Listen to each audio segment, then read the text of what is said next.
beginning of the space race was on October 4th, 1957, when the Soviet Union launched the satellite Sputnik. Only 1 month later, the Soviet Union sent the dog Laika into space aboard Sputnik 2.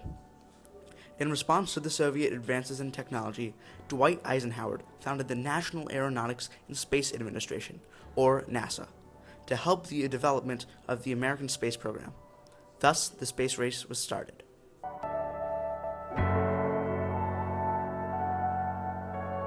The first American satellite, Explorer 1, was launched several months after the launch of Sputnik 2. In the following year, the Soviets launched Luna 1, a moon rover, which became the first spacecraft to leave Earth's orbit. To see if living beings could survive in space, the U.S. sent two primates, Baker and Abel, into space on May 28, 1959.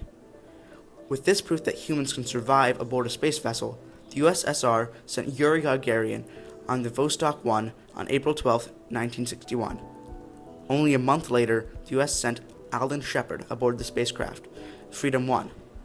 20 days later, President John F. Kennedy addressed Congress in a joint session and declared that before the end of the decade, the United States will land a man on the moon. Why, some say, the moon?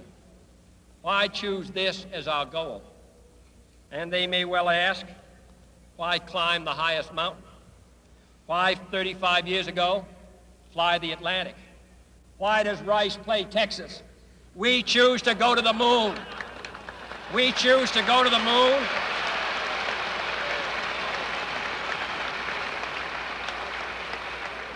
We choose to go to the moon in this decade and do the other things, not because they are easy, but because they are hard. Because that goal will serve to organize and measure the best of our energies and skills. Because that challenge is one that we're willing to accept, one we are unwilling to postpone, and one we intend to win, and the others too. 4 years later, after his address, the Soviet Union began to pull ahead in the race, with Alexei Leonov becoming the first man to complete a spacewalk on March 18, 1965. This was quickly responded to by the Americans, with Ed White completing a spacewalk on June 3, 1965. 2 years later, NASA begins the Apollo missions, which are intended to land on the moon.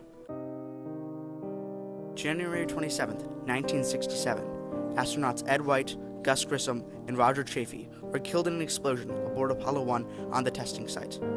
After the horrific accident, NASA refined their designs to ensure that this would never happen again. Apollo 7 was the next manned Apollo mission, which launched and was broadcasted on television on October 11, 1968. 2 months later, NASA launched Apollo 8, which becomes the first manned spacecraft to orbit the moon. At this time, the Soviets complete the first in-orbit crew transfer in January of 1969. Ahead of the Soviets, the Americans launched Apollo 9 to test the lunar module for landing in March of 1969. Only 2 months later, NASA launches Apollo 10 as their first attempt to land on lunar module on the moon. Apollo 10's lunar module Snoopy comes within 8.6 miles of the moon's surface. On July 20th, 1969, NASA launched Apollo 11, which fulfilled John F. Kennedy's promise to land a man on the moon before the end of the decade. Apollo 11 gave astronauts Neil Armstrong and Edwin Aldrin the honor of being the first men to walk on the moon. Okay, I'm going to leave that 1 foot up there and both hands down about the 4th rung up. There you go. Okay, now I think I'll do the same. I guess you're about the only person around that doesn't have TV coverage of the scene. That's all right, I don't mind a bit.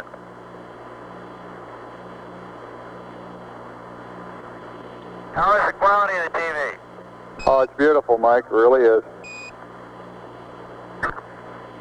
Oh, geez, that's great. Is the lighting halfway decent?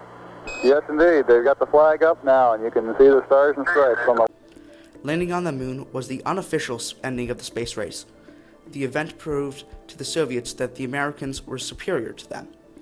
The race officially ended and when the Soyuz 19 and Apollo 18 docked. This showed the world that the Soviets and Americans can work successfully together.